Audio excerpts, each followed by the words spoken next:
Welcome to IndoctriNation, a weekly conversation series about protecting yourself from systems of control.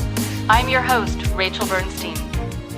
Hi, everyone. If you have not already done so, please go to patreon.com/indoctrination to become a supporter of the show. I'm so happy with all that is available now for people who become supporters, who help to keep this on the air and help keep it a public service, actually, to be able to make sure that it continues reaching so many people. And now that we have surpassed 2 million listens, I really want you to partner with me to help make sure that just the manufacturing costs are covered so that it can continue. Thank you so much.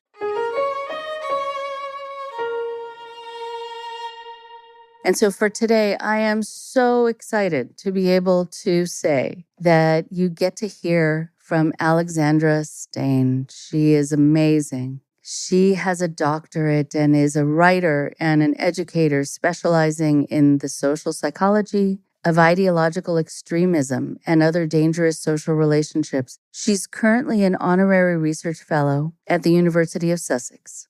Dr. Stein offers programs and materials to help people understand how to identify and protect themselves and others from recruitment to cultic or extremist groups. She also studies and teaches about positive social relationships, small d democracy, she calls it, inclusivity and healthy social and personal networks that can oppose these dangerous relationships. She's also going to talk about the things that she studied and the things that she experienced being a former member of what she calls a supposedly left-wing political cult, and how she didn't fit the profile of a cult follower. She's independent, feisty, a critical thinker. And so what does that mean? What do we learn from that and what's possible in these environments? You can find more about her work at www.alexandrastein.com. Here's Alexandra now.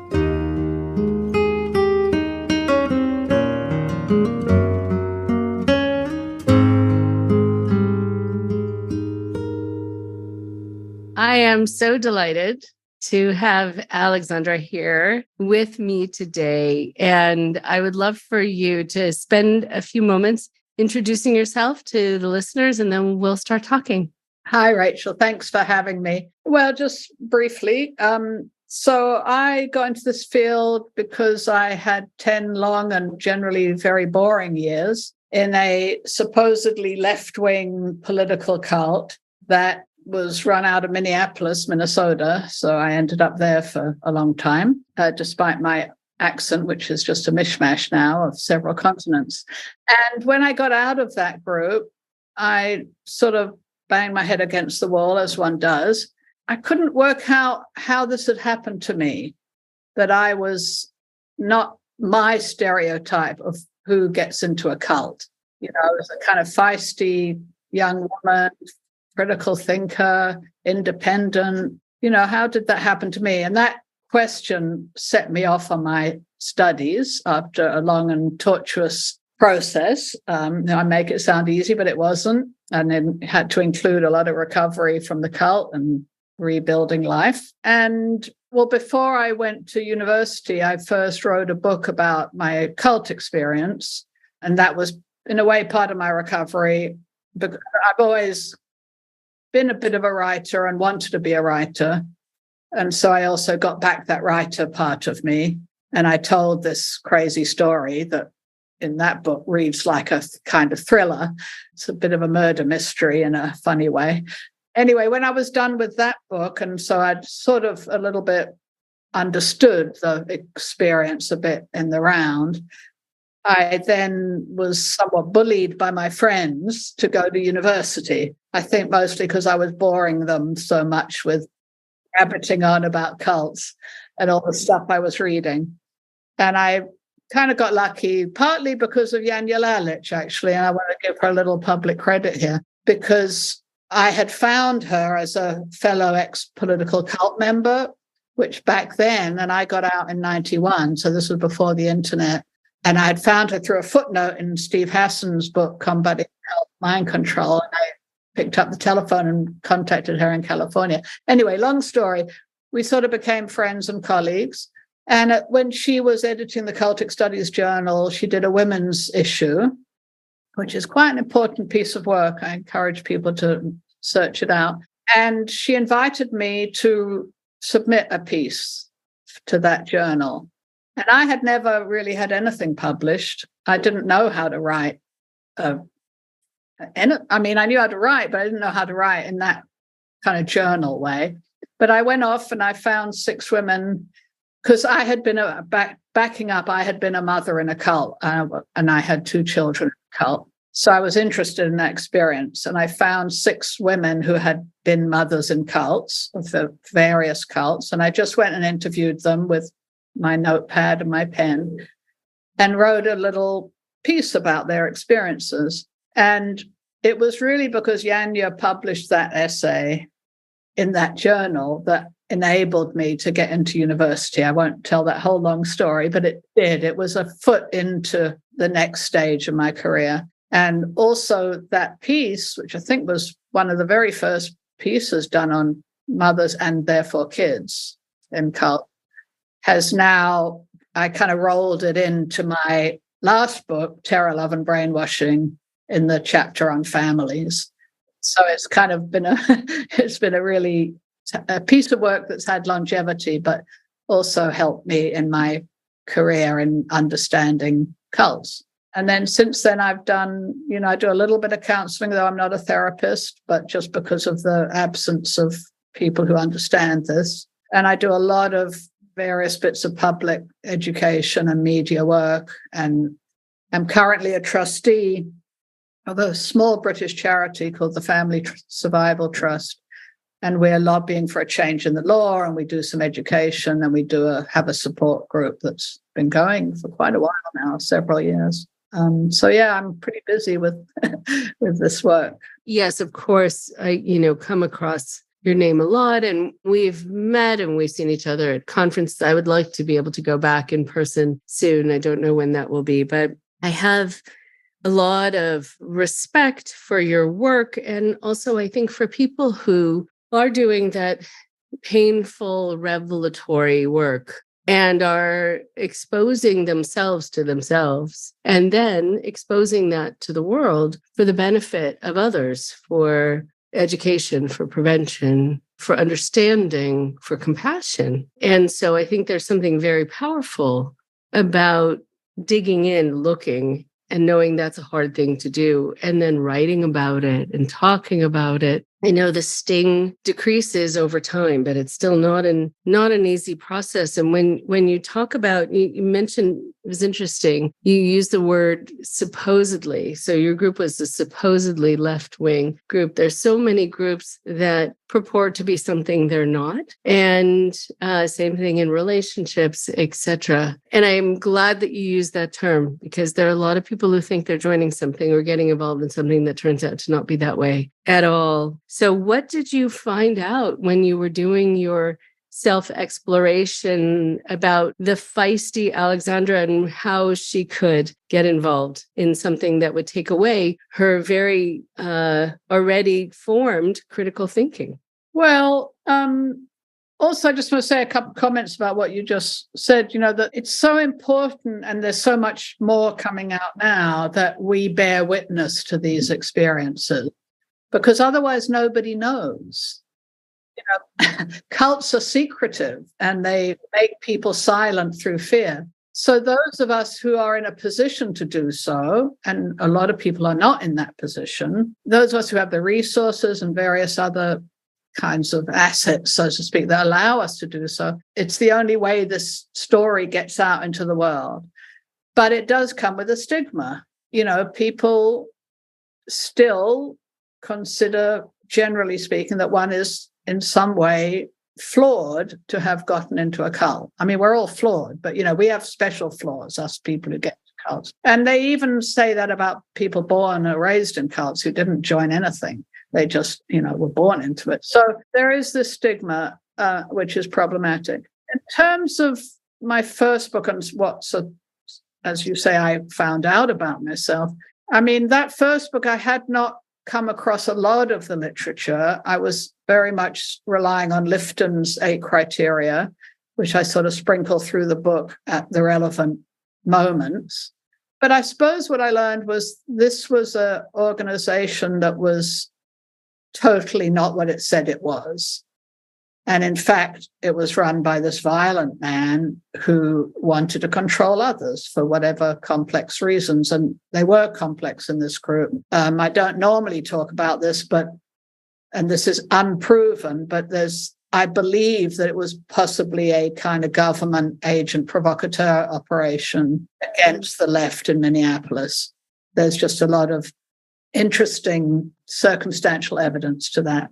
We don't really know. But whatever it was, the guy who ran it was a classic cult leader. He was charismatic and authoritarian, and he controlled every part of our lives. And to be honest, I did no political work during that time, with a tiny exception of working with the African National Congress in South Africa, trying to do a couple things. And that was because of my connections, because I'm originally South African and my father was South African, and my father and sister were working for the ANC. So that's kind of what I brought to the party. It really wasn't, and I was allowed to do it because it looked good. It made him look good. But I was, for 10 years, totally depoliticized, whereas beforehand, I had been really quite active in the Bay Area left in San Francisco, and I came from a political background, and I'm still a very political person. So yes, it took me and all the others very much out of any useful activity. And we spent a lot of time baking quite good bread and writing rather bad computer programs. They weren't all bad, but anyway, so that's kind of what the first book got me to, and unraveling what this organization was, because as I'm sure your listeners will understand, when you're in a cult, you only understand this tiny little piece, or you don't even understand it. You perceive and have exposed to a tiny piece of the organization. It's only when you got to get out and you can talk to other people and do research that you can get a much bigger picture of what was actually going on, such as we were covering up the leader having killed somebody, which I didn't know that's what I was doing, but in fact I was. At the end of the book, I kind of then still had this question, well, but why? I still couldn't understand what had happened. I mean, I understood per Lifton's 8 criteria, but I didn't feel satisfied that was enough of an answer. I wanted to understand really what had happened in a way in my brain. That's what led me to my PhD studies. Well, first a master's and then a PhD. And by the end of the PhD, I sort of feel like, yeah, I kind of get it now. As you know, there's different people doing different work on this, and it doesn't mean I get the whole answer to all this great thing, but I answer the question to my satisfaction. And part of that is using the work of many other people. Well, it's definitely part of that. We all stand on the shoulders of people who've done work before us, and we add a little stone to the pile. I hope I've done that, and I think I have. I feel confident I've added, and I hope other people will then add their pieces to this complex phenomena that we are trying to understand and prevent and help people who've suffered from it. It's very interesting. Trying to understand it all, I feel like we have to go back in time to see ourselves on an evolutionary basis, the need to connect, the need to believe, the need for safety, and how much we're influenceable and to what degree and at what time in our lives, et cetera, and how we were raised. There's so many factors. So I think having any kind of clarity is not an easy thing. Just in general, understanding it in terms of looking at it sociologically and in terms of our evolution and the needs that we have and that are quite primal. And at the same time, the personalities of the people we were interacting with, and the time in our lives and our self-esteem and all of it, and the need to do something that feels good and important, and that sometimes that's just enough to get people hooked because it feels good and important. And I remember actually visiting San Francisco years ago, and I came across people who were in Lyndon LaRouche's group. And I remember when you were talking about not doing anything political, I remember asking these fresh-faced young people how they spent their days. And they said, oh, we do this. And they're standing on a street corner. And I said, and then what? Well, they're sort of thinking.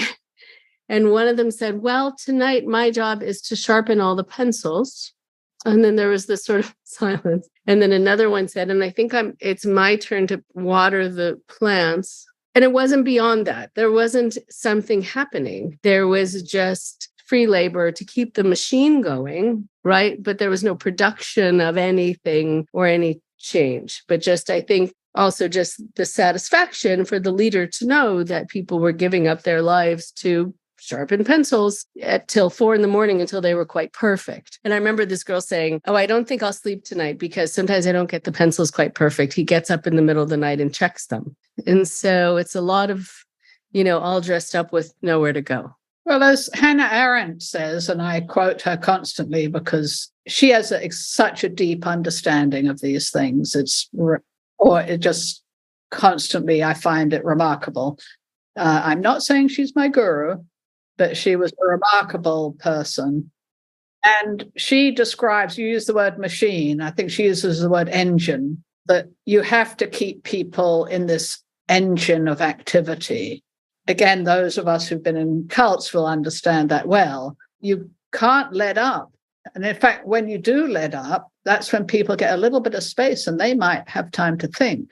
And that's very dangerous. So you have to feed this engine. It's often with busy work, the pencil sharpening, but dangerously, it can then have other kinds of work, and we have to look only at the Holocaust as an example of something that wasn't simply busy work.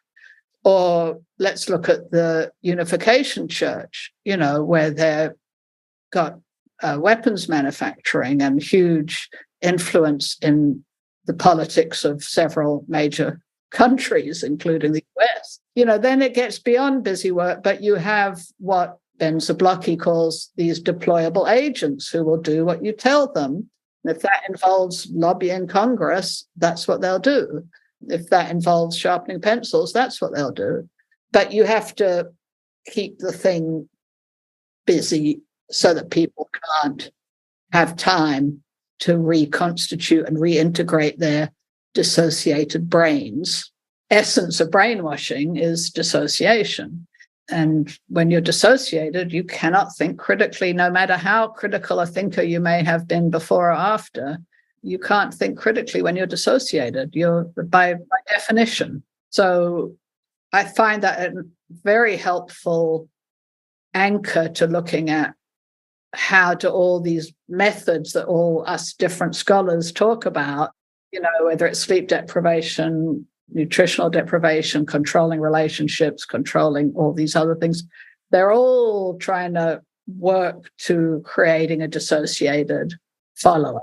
Hannah Arendt is, yes, people need to check out her work. I'm so glad you mentioned her name. I haven't yet mentioned her name on the podcast. She's very, very wise. She has a lot that she has shared with the world. But at the same time, there's a lot that's come from very dark place. And I think about that when people ask me why I care about this. And I think it's interesting psychologically. That's sort of the micro. And I like to be able to help when needed in these situations. But the macro is, I see, just even in my own family history, what it can lead to. And when people are not able to stay focused, when they're in any kind of altered state, I picture that the whole movement is sort of gliding on ice. Like there's nothing stopping. There's nothing to hold on to wake people up along the way necessarily. And it will just keep going as long as someone is just sort of icing the path, making it all too easy to slide in a certain direction. And it all depends upon who's leading it and for what purpose. I remember talking to a man who woke up, he said, when he was in QAnon, when he is this pacifist who suddenly was chanting for them to hang Hillary Clinton in the middle of Times Square. And he caught his reflection in a building window. and he didn't recognize that person. And he could see the look on his face, and he was so charged up and whipped into a froth. And it terrified him, actually, when he saw his own reflection, but that he could see how much that he was susceptible to it, again, given so many different circumstances, or the right set of circumstances, or however you'd call it. So what did you find out? I don't mean to, I know a PhD program is a long and arduous program, and so I'm telling you to sort of get to the end and tell us what you learned without us needing to do the work to get there. So I feel bad about asking. But what did you find? In my PhD work, I used the work of Lifton, of Hannah Arendt, and then of John Bowlby, who is the originator of attachment theory, which is an evolutionary theory of relationships between people, really.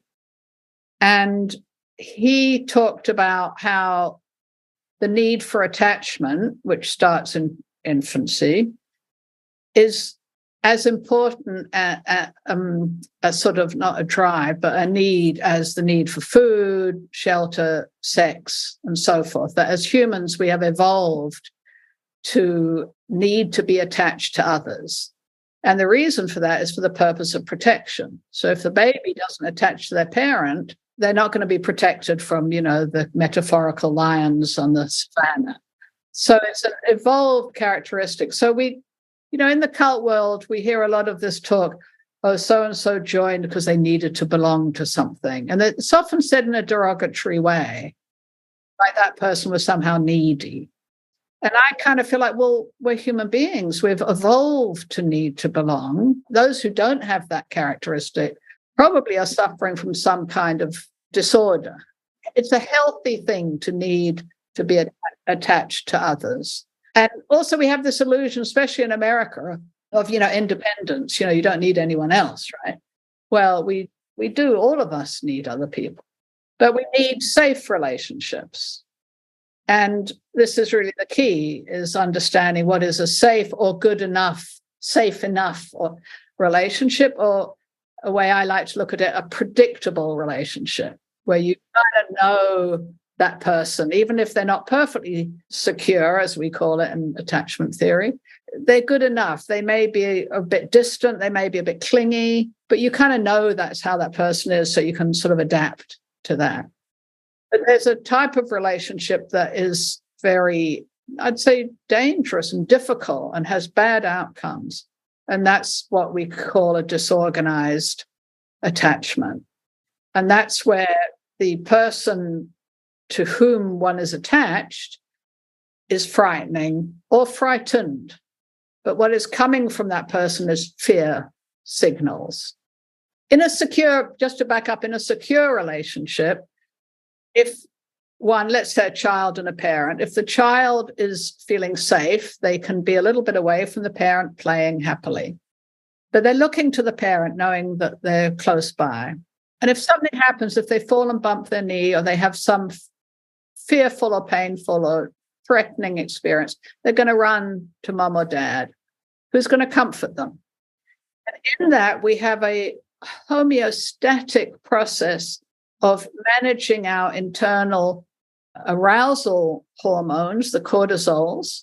When you bump your knee, your cortisols go up. When you go to mom or dad, they comfort you, which brings up your internal, your endogenous opioids, which make you feel calm and safe, which brings down your cortisol arousal. And then after you feel safe and calm for a while, you're kind of done and you want to go play again, get a little more excitement again. And that's a kind of rubber band effect of the secure parent and the securely attached child, keeping that in some kind of balance between excitement, which can also be fear, and comfort. And there's various types of attachment. As I said, the secure is the optimal one, but you also have a couple of other ones which are not perfect, but they're predictable. But the difficult one is when the person who's supposed to be your safe comforter is actually the one creating the stress and fear. So if you think about, say, domestic violence or abuse, I'm the lovely husband. It's usually a man, not always, but often. And I love you, darling. I'm going to love bomb you. But then I'm going to turn and get very angry and frighten you. But then the next day I'll come back with flowers. I'm really sorry. I'm really do love you. And that's going to be a cycle. And this is the same cycle that happens in cults. And why it's problematic, it's not so bad if you have a way out. If you're not isolated in that, you can go and get help outside of that relationship. But if you're isolated in that, you're going to feel this stress of this person frightening you, and you're going to need comfort. And you've evolved to go to that person who's the only person available because you've been isolated to seek comfort. So instead of getting away from the fear and the stress, you're approaching it in a failed attempt to get comfort. Now, that's crazy making. To put it more scientifically, that causes dissociation because you become in a situation that attachment theorists call fright without solution. You're approaching fear. You have no other way out. So that's the emotional glue that keeps people in these relationships. They have nowhere else to turn, but they've evolved to try to seek comfort. So they keep going back and back and back, trying to get those endogenous opioids to help their cortisols go down. And a good abuser, so to speak, will occasionally be nice to keep that feeling that, oh, I might get comfort here if I stick around.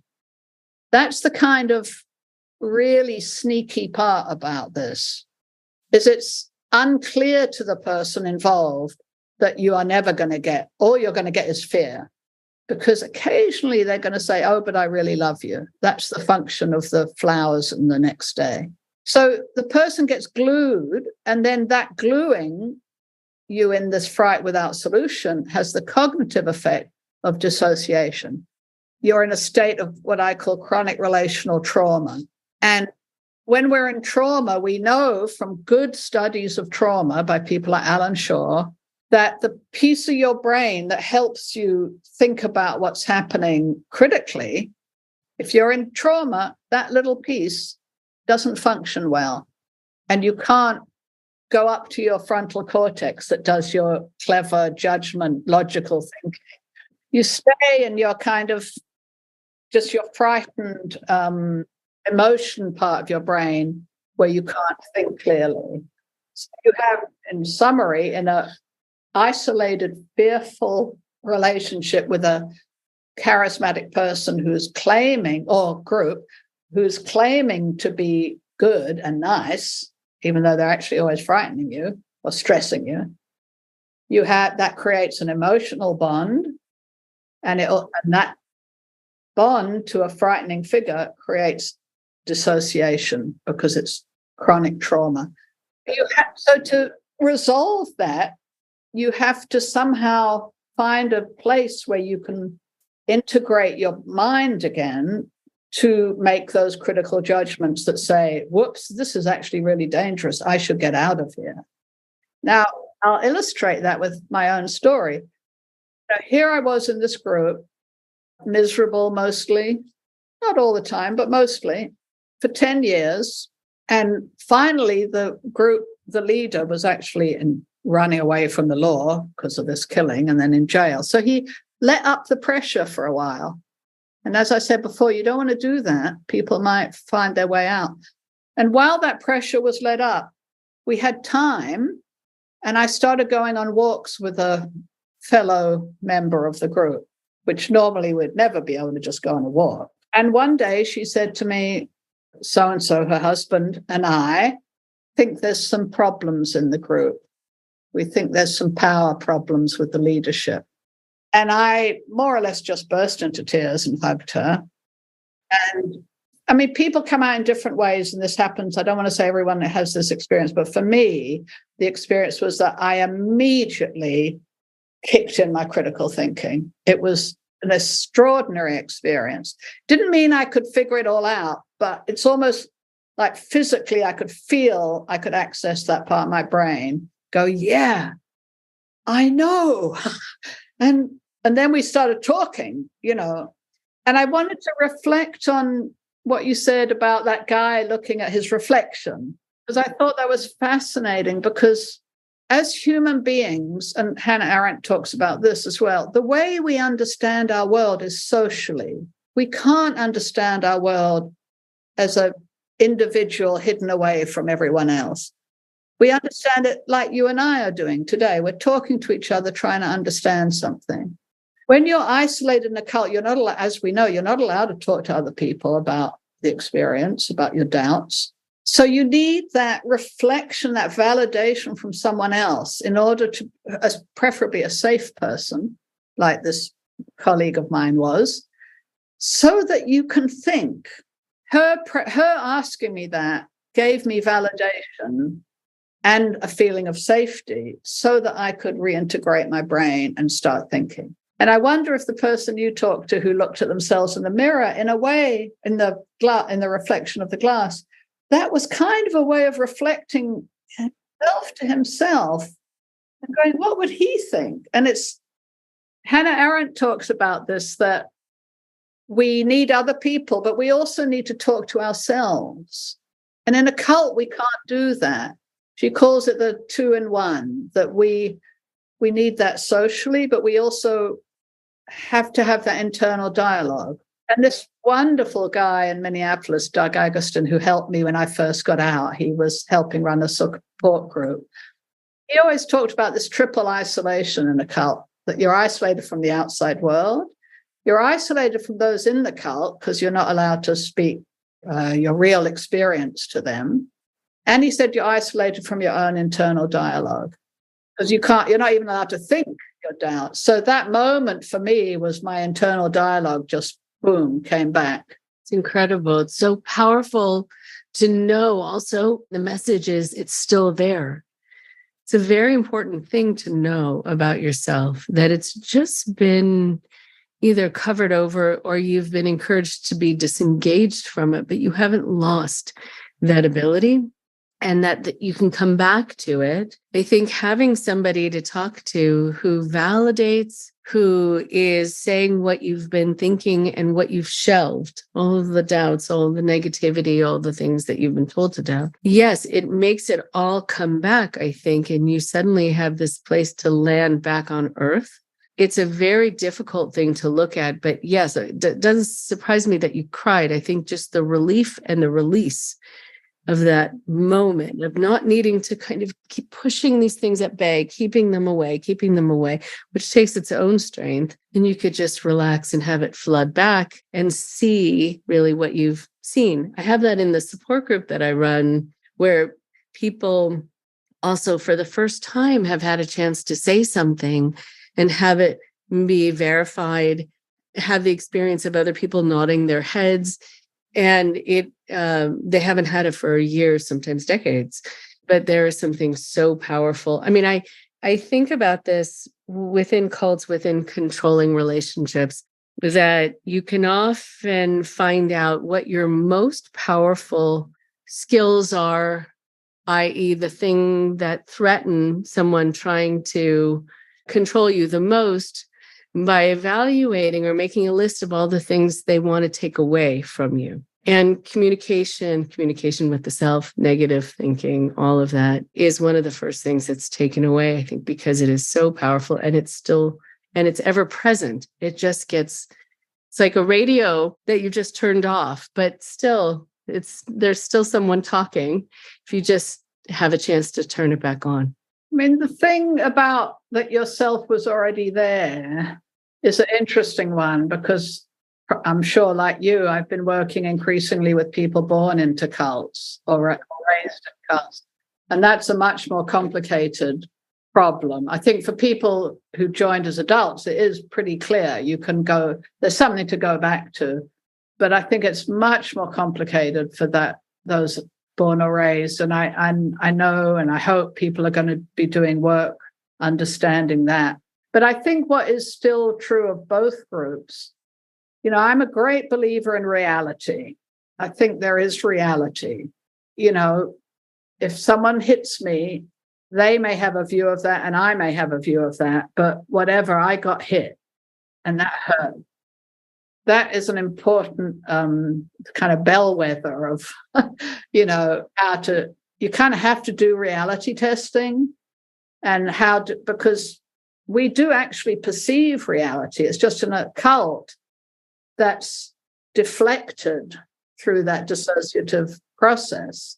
So with people born and raised, I kind of am interested in having that discussion that, well, how do we reality test? Because that they have a perception of their reality, of how badly they were treated as children, et cetera, et cetera. So that's another piece of this, I guess. And of course, what's so frightening now, not just in America, in the UK as well, where I'm sitting today, is this general population disconnection from reality. I lie awake nights terrified by that, I have to say. And I don't know how to help that or how to help at a population level. It's very frightening, but I think that's what we're seeing. A lot of the problems we're seeing today because of that disconnection from reality. Yeah, I mean, when you have to have all of these news stations and news apps now that will say, okay, we are not biased, or if this article is leaning in one direction or another, it is this percentage conservative, this percentage liberal. Like, they need to verify that they have a sense that this is sort of, that they care about being accurate and they care about being honest and truthful, and also want to show to what degree something is biased. Most of the world is not that. And it's getting farther and farther away from that. And I think it's very hard for people to judge. And it's always been hard for people to judge what's true and what's not. What I wonder about is, a lot of the people, and then I want to hear about what you've noticed in the UK, because I'm curious about it. But, there are a number of people who you've probably come across too, who were raised in a particular cultic group that told them, and this is, I think, one of the most difficult things to undo, even though it's not impossible, but it's very difficult, that what you see, the tangible things, are not real. The evidence that you take in through your senses, as Margaret Singer used to talk about, is just not something you can trust. And you then only need to kind of suspend your disbelief about everything, and that things that are invisible are the only real things. That was actually something that was taught in a class I went to when I was checking out a particular mystical cult here in LA, where they said that the things that you take in through your senses are not reliable. It's only the things that we guide you to sense in between what your senses are saying, that's real. I mean, I don't know how when we're talking about landing, I don't know how you land from that and have a sense that that your feet are firmly planted. That takes a lot of doing. What are you noticing in your neck of the woods with people being disconnected from reality? Well, first of all, we have a lot of cults here, which is what I'm trying to explain to people in authority in the UK. So there's that whole layer, but there's things like Brexit, which were lies. I mean, that was sold on just incredible lies, which people weren't able to understand were lies, have been since proven to be lies. And so now they're proven to be lies. A lot of people are changing their mind. But, we've had a terrible damage since. We are in a terrible situation in the UK. There's terrible poverty. Our health service is collapsing. The schools are understaffed and collapsing. We're really a broken society right now. And, we do get the QAnon stuff that comes over here. We tend to get a lot that comes over from America. We are getting also these extreme right. I mean, we don't have as many guns. We have hardly any guns, thank goodness. But we are getting extreme right thugs, which are kind of look like cults. But also, I suppose that maybe what's almost more troubling is this whole wellness stuff. I mean, I'm as much for wellness as the next person. I want to be well. But there's just so much magical thinking about that. And that's, we know from work done by people like Mia Bloom in the US, but we've had the same phenomena here, that's been very much a way in for QAnon and for the far right.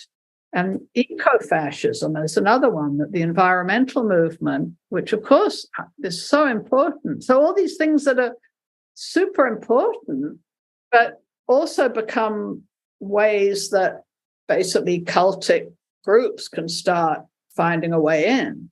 So someone who might really care about, being vegetarian. I mean, the famous thing is, to say that Hitler was vegetarian, which is true. But, just being vegetarian doesn't make it all right. Be careful who is saying that and who you're associating with, because there are, as they say, some of my best friends are vegetarians. But there are groups that are using that kind of thing as a way to hook people in to unhealthy groups and unhealthy relationships to those groups. This whole effective altruism stuff, which you probably run into, which is hard for me to understand, but we're getting that here as well, which seems to me, and that's people like Musk and the PayPal guy and all these big, rich names. But we're getting that here where, we can sacrifice the present and the people in the present for these long-term survival of our specially bred, intelligent people who are going to long-term, it's also called long-termism, save us all. But meanwhile, we're sacrificing those of us who aren't good enough and who are not worth keeping. And it's kind of has a little genocidal ring to it, frankly. But it can look good on the outside. That's what's so frightening. So these are all things that I know you have in the US and we have here as well, where people start getting really confused about what is really going on behind these things that sound good. And so then, what I like to say is you then have to look at beyond the words at what the actions are and what they're demanding of you. And are they isolating you? Are they making you use every minute of the day in their group? Are they saying they're the only answer? And are they keeping you kind of stressed and frightened? That's kind of my recipe for a cult. Those are among all the other warning signs that I'm sure people on podcasts have talked about. Yeah. And, there is a lot right now happening in the world that feels beyond people's control, which is going to trigger so many people to want to gain a sense of control and predictability. They want to be able to have a greater sense, I think, of a vision that matches their wishes and a predictable trajectory in the future, whatever that means, because now things are so unpredictable. During COVID, of course, there were so many people getting involved in so many things. And the wellness, the billion dollar industry of snake oil has been incredible. I mean, so many people have not gotten the help that they needed because they thought they were getting the help that they needed. That's the thing that really bothers me with the delays, especially for children. Like the anti-vax stuff, it's like people truly believing that the vaccination was going to hurt them and not being able to look at the evidence that vaccinations actually help. And if someone says to them, well, and this is going on in this country right now as well, all this examples of people who died right after the vaccination, but it's really not evidenced. I mean, there may have been some people who died after the vaccination, but it's nothing compared to who died from COVID, And, I don't know how you intervene to help people understand what is disinformation and misinformation. Although there are very good scholars working on that. I mean, it's not what I do, but people like Stephen Lewandowski and Cynthia, I'm going to get her name wrong, Idris Miller. There are very good people working on that. And thank goodness, because we really need to be working on how to help people determine what is good information that's reality-based, not just someone's invented Bill Gates's microchip into your bloodstream. We really have to work on that because it's very, very dangerous when you have a population that doesn't know fact from fiction. Again, that's a Hannah Arendt concept.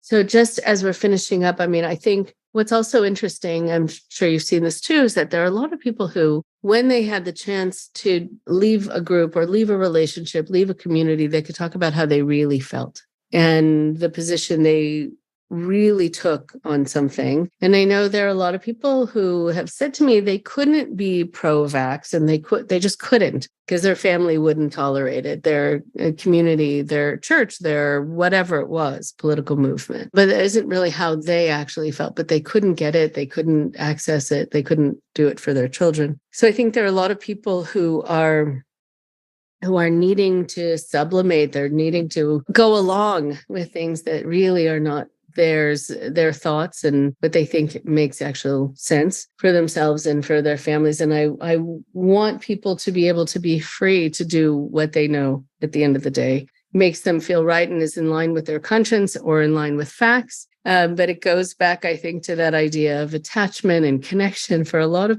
people, they just, I don't know. It's a risk for some people they're not willing to take, which is all adds to this mix. So thank you so much for your time, for all your work. Where can people find your books, your work, the trust, all of it?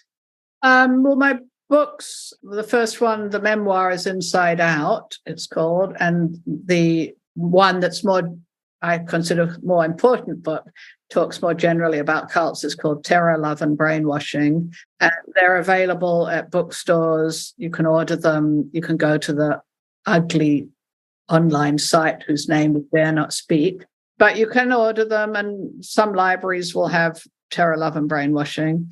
My website is just my name, alexandrastein.com. And the charity I work with, the website is thefamilysurvivaltrust.org. You can feel free to contact us or me individually, and it's been a pleasure. It has been a real pleasure. I hope we get to do it again.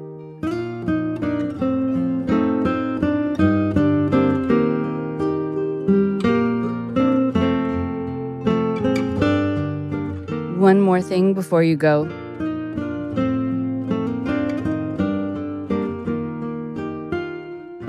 It is so powerful to have Alexandra Stein on the show. She's someone who I've known for many years. We haven't had the chance to spend as much time actually together as I would like, but we have appreciated each other and each other's devotion to this and to sharing what we can with the community and providing a service. We're similar in a lot of ways, and it's so nice to speak with her. And I love how smart she is, how down to earth she is. And if you have an opportunity to read any of her books or to ever see a video recording of a lecture of hers, please do, please do, please do. She's wonderful. One of the things that we talked about that comes up a lot in the work that I do, in the support group that I do, and by the way, if you are interested in being a part of a former cult member support group or a support group for people who are coming out of controlling and emotionally manipulative relationships, or if you have a family member you're trying to reach out to who is in something like this or has come out and you want to know how to help them, please be in contact. And you can go to my website, actually, at rachelbernsteintherapy.com to sign up for the support group. Just as an aside, I make sure to talk to everyone before they get involved, as we've had problems in the past with cults trying to infiltrate, especially Scientology, because that's what they do. And the fact that they get tax-exempt status still as a church blows my mind. And it's really wrong. That's my little soapbox in the middle of all of this. But that's why I screen people before they get involved in the group so that people can be as safe as possible sharing. And it's a wonderful experience for people to talk. So to go back to what I was going to say about Alexandra and what she brought up, many times with my clients and with the people in the support group, they talk about attachment, that being raised in a cult, everyone was their parent or no one was their parent. They just didn't have the usual attachments to primary caregivers that were nurturing, that were predictable, as Alexandra said, that were calming to the nervous system in that way. And knowing also what a healthy, safe relationship is so important, because that helps you define what kind of relationship to get in after you leave. Even if it's not that you were born and raised, but you got involved in a cultic group, and during potentially your formative years of development and knowing how to relate to people as an adult, this is the guidance that you got, that you should somehow give everything over to someone and not expect anything in return, or that somehow it's okay to expect and accept abusive behavior, that somehow it's okay for you to not have any emotions, but to take care of somehow everyone else's, or to accommodate to theirs and make them feel okay, not make them feel upset while you are busy being very upset and kind of emotionally manipulated and or abandoned. And also that you are somehow not supposed to have any boundaries, and that that's what makes a successful relationship, that you're never supposed to say no. So all of these are perversions of what is healthy. Years ago, and I mean years ago, this is when they handed me a recording of my talk on a VCR tape. So I think that dates that. When I was on Larry King a couple of times, one of the times was about Warren Jeffs, the FLDS leader of Compound. He's now in jail. The other was about the Children of God, a group that I've heard about for many, many years. And in fact, one of my first cases in the early 90s was a Children of God case. And it blew my mind, especially being new to just studying this field. But what blew my mind was how much the parents needed to participate in endangering their children, endangering especially their daughters, and that the wives were not any safer than the daughters, and that they needed to do this, what was called flirty fishing, where they were supposed to give of their bodies to bring in new members to this group run by this awful sexual abuser and really horrible man who is now no longer, but that this group still exists to varying degrees around the world. One of the things that I remember talking about on the Larry King show, and every once in a while an idea pops into your head and you think, that's actually a good way to say it. And I think I was just nervous being, knowing that the lights were on me and the camera was on me, and it was one of my first media experiences, but still I had the wherewithal to say that sometimes it is within cultic groups that the caregivers are the ones who let the monsters in at night and also during the day, and sometimes become the monsters themselves, not in terms of their character, but in terms of the ones who frighten the children or don't protect them, or who make it okay somehow for them to be abused. And this doesn't mean that a caregiver who lets their child be abused or abandoned emotionally or physically in any way are bad people. It doesn't mean that they're characterologically flawed and not capable of being good caregivers, not capable of learning how, or not capable, given their own ability to set the rules for their children and the parameters and the guidelines and the boundaries for their children, that they wouldn't do it right. But within a system like a cult, you really can feel like you don't have the power to protect. You don't have the right to protect your loved ones. Or you can become convinced that it's in their best interest, that it's for their spiritual good, that it's somehow, as it is often entitled within a group, that they've been specially chosen and you should feel happy or proud. Or you are so defamed by the leader and maybe by the other people in the group and made to feel that you are going to cause irreparable damage to your child if you act as that parent, if you step in because you just simply don't know how to do it, quote unquote, right. And so it's best if you step aside and let others take over. That's a very difficult thing for a parent. Sometimes it's very difficult to come back from that. You can feel a great amount of shame. You can feel a great amount of guilt that you did step aside. But it happens even in relationships with people who have been gaslit by controllers to make them feel like they are a lesser person or they are a bad parent, and that the controller is the one who knows how to do it right. So they shouldn't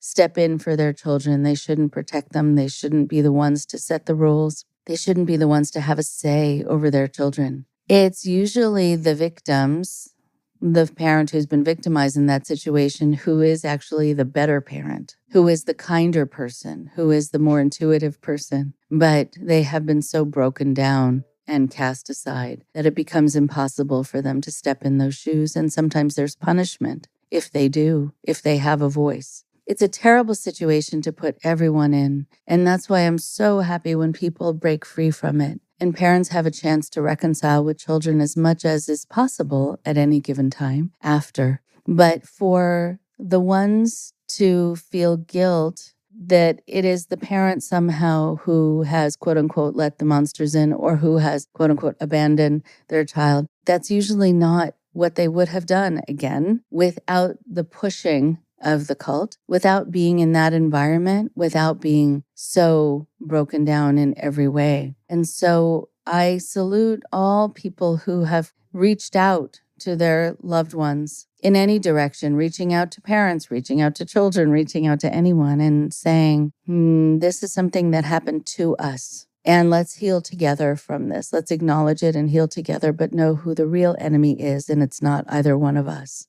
So thank you so much to Alexandra and for her wisdom and her time. And I truly hope to be able to speak with her again soon. Take good care. Talk to you next week. Thank you very much for listening. Please support IndoctriNation on Patreon at patreon.com/indoctrination. Be sure to give us a follow on our social media. Find us on Facebook and Instagram using @IndoctriNation Podcast. And for Twitter, find us at @_indoctrination. We love hearing from you too. So send us an email at indoctrinationshow@gmail.com.